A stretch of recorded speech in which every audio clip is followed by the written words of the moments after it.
So Modern Warfare 3 Season 1 is right around the corner, and with it, we, as per normal, have new weapons coming into the fold, and today, we've got 5 to discuss. So as we go along, drop your thoughts down below on what weapon you like the look of, what you're going to be using first, whatever the case. If you enjoy the video, drop a like on it, and if you're new to the channel, make sure you subscribe to stay up to date with all things Modern Warfare 3 as we gear up for Season 1 and beyond with Warzone's launch and Urzikstan and all that as well. We'll have you covered here with more early Season 1 content over the coming days and leading into that launch, so if you're part of that 60% of viewers that are not subscribed, I'd love to have you in the community. For now though, let's jump into it.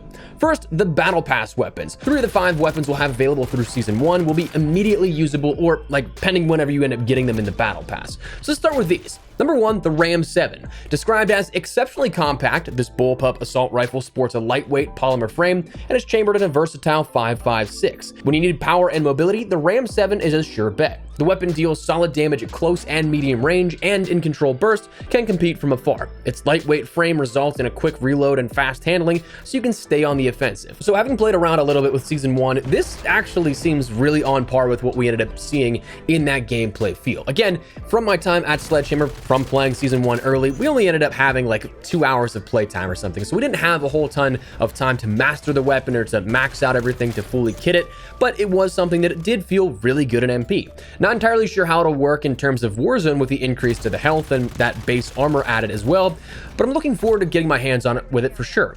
I think absolutely this will do well at mid-range as detailed, but I'd be curious to see if you could build this for long range so that you don't have to burst it as they say. But if it's something that you can maybe make it a long range meta. I mean, Modern Warfare 2019's and Warzone's Ram 7 was pretty solid at a distance with a TTK, I think as one of the best in class, if not the best in class for distance. So that was something that if you could control those shots, that was the biggest obstacle, was just simply recoil control. But what's odd is that I do think that this actually has the potential to, even though it's not necessarily the intention perhaps, I bet this is going to be a solid sniper support build out there in Warzone as well. High fire rate, solid power on each round, decently mobile. Might not be bad jumping into it with it built for that. Either way though, fun to use weapon for sure, reminiscent again of the Ram in Modern Warfare 2019. The recoil pattern seemed a bit different, so we'll see if it's a mouse and keyboard favored weapon like it was in Modern Warfare 2019 in that original Warzone, but definitely worth playing around with in my opinion. The XRK Stalker, next up, the new sniper rifle coming along with this, is said for one-hit eliminations, look no further. The XRK Stalker sniper rifle deals massive damage and is highly customizable to support multiple playstyles, enhance the weapon's velocity and stability, and strike the shadows or improve its handling capabilities to become a quick scoping menace. Now this thing, I'm not much of a sniper lately, so bear with me on what is probably some incredibly mediocre gameplay in the background, but this thing was pretty fun to use. My only, I don't want to say annoyance with it, but something that did take a second to get used to was the default magnification. It seemed a bit further in terms of that magnification zoom as opposed to what I was used to with like say the MCPR in Modern Warfare 2's base. But again, once you get used to it, it feels natural. Totally honest, I didn't attach anything on this weapon and it felt really decent for sure. Like no doubt you can absolutely tell it's a base sniper with this build here, but more so saying that for the fact that it's really a testament to what you could probably do with this thing when fully kitted for ADS or mobility, making it a quick scoping machine. Or maybe you want to go the opposite way. Maybe you want to do this for Warzone where it's a long-range demon. So increasing that damage range, bullet velocity, and control, maybe that's something that's more up your alley. But anyways, definitely a fun one to play around with. And again, looking forward to getting my hands on with this on my own account to start ranking it up. Now, the final weapon that was available within the Battle Pass here and usable immediately is the Stormender launcher. This is described as a state-of-the-art weapon that fires localized EMPs on a slight delay, destroying tacticals and lethal equipment and temporarily disabling other electronics. It's stated it's a brand new weapon that has the power to shoot down specific kill streaks, take out drones with its lock-on capabilities, and unlimited recharging ammo. So it is something that seems to be a more situational use launcher of sorts. Honestly, I did not have any application to use this actually in-game. It's not a lethal weapon. It's not something that does player damage. And with the players that we had at the studio playing with us, they were all trying to run around, get gameplays for themselves. So you weren't really seeing anybody placing cluster mines or claymores or anything like that. You could end up taking that out and using the EMP charge on it. Again, with how many people there were that were just really good at the game, it was a very competitive game at that too. So you weren't seeing too many streaks that could be taken out with this as another example of what that could do. So full disclaimer, didn't really get a whole ton of hands-on time with this one. Now those are all the weapons that are available in the Battle Pass, again on day 1. Coming later in season, we'll end up having 2 more weapons, the HRM9 and the TAC Evolvere. The HRM9 is an SMG described as a light yet stable 9mm submachine gun for close quarters combat and putting down enemies quickly, sporting a high rate of fire and and excellent handling and mobility, the HRM9 is the perfect fit for the aggressive run and gun playstyles. Aim down sights for precise fire or enter tac stance and run circles around your enemies. Use Gunsmith to enhance the weapon's mid-range capabilities, improve the close quarters performance, or a combination of the two.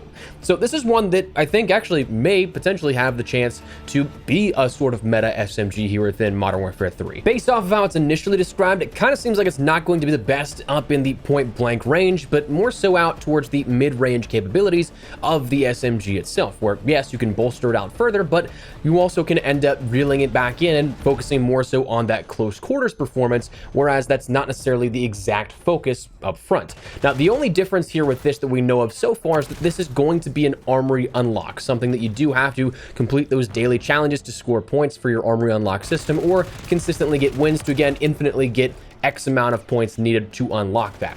That's something that we did actually see, and again, that was in that build that we had, but we just didn't have enough playtime to end up actually getting that and then using it in-game at Sledgehammer. So just know that will be a part of the armory unlock system. And finally, the last weapon here is the Evolvere, a new LMG coming in season. This does not have detailed whether or not it will be a part of the unlock system, or if it's going to be a new tier or sort of sector in the battle pass that has been introduced the last couple of seasons, where you have additional stuff added later on down the line. But whatever the case, it still will be available for free in some capacity. But it says it is an advanced multi-caliber LMG capable of firing 7.62 or 5.56 with minimal adjustments to the weapon, versatile and exceptionally lethal in the right hands. So that, of course, is probably going to change the damage profile with that 7.62 to 5.56. So we'll see what kind of like conversion kit that includes, what other benefits it has as a trade-off, but it will be something that, again, can kind of play to either sort of playstyle that you want for that LMG, which is definitely cool.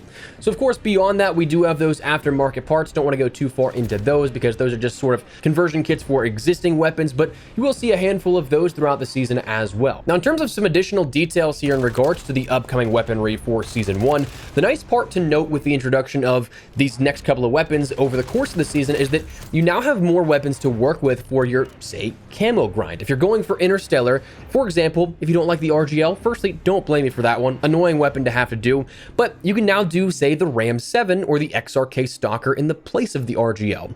The only thing that you really have to keep in mind when you take a look at these weapons to replace existing ones so you don't have to do like base challenges is that you'll have to do them for the classification wide if there's something like, say, melees or pistols you don't want to do. So let's just say you theoretically want to skip the 2 melees. You'd have to put 2 weapons in place of that, not just one. So you can't just do the Ram 7 in place of the Gutter Knife, since Forged and Priceless require you to complete that weapon classification, both weapons in that melee category. So if you wanted to skip the melee category, you'd have to do the Ram 7 and the XRK Stalker, or the Ram 7 and the HRM9 or something like that. So while in theory it's just a simple replace method, there is a little bit more to it if you have, say, different categories that you're not a huge fan of altogether.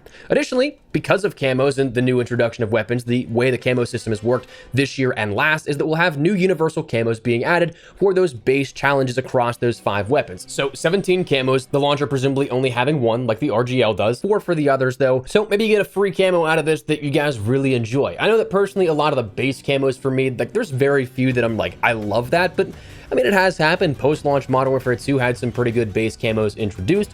Maybe that happens here with the new season and the weapons at hand. And then finally, well, Black Cell, if you guys decide to pick that up, it is something that with not only just the 20 tiers you'll get base for whatever platform you have. Again, you have more if you ended up getting the Vault Edition, you have 50 to work with, but 10 tiers total is all you need to end up getting both of the new weapons if you end up getting Black Cell. That Black Cell starting point, both adjacent sectors end up having the blueprints for those new weapons of the Ram 7 and the XRK Stalker. Not the Stormender, so that's one that will take a little bit more time as well, but I mean, for the most part, the most functional of those weapons are available within 10 tiers. So you'll have those immediately if you do end up picking up Battle Pass. Entirely up to you. Again, I wish that you could still end up getting that premium Battle Pass and everything that comes along with it with just your COD points you have saved up, but that's what's included here with this. But anyways, that's the weaponry here for Season 1 and what you can look forward to with Modern Warfare 3, so that is where we're going to call it. Let me know your thoughts down below. What do you guys think of this here? Are you looking forward to any of the weapons in particular? Anything that you guys are really looking forward to jumping into and trying out for yourself? Maybe not so much. Whatever the case, drop your thoughts. But if you enjoyed the video, you found it at all insightful, do me a favor and drop a like on it. And if you're new to the channel, make sure you subscribe so you don't miss a single thing running all things Modern Warfare 3 Season 1 as we gear up for that launch. And of course, with Warzone dropping, we're going to have a ton of stuff stuff you guys won't want to miss in terms of all that launch content as well. So love to have you in the community if you guys would like to join. But for now, thanks so much for watching. My name is Espresso. I'll see you later. Take care and peace.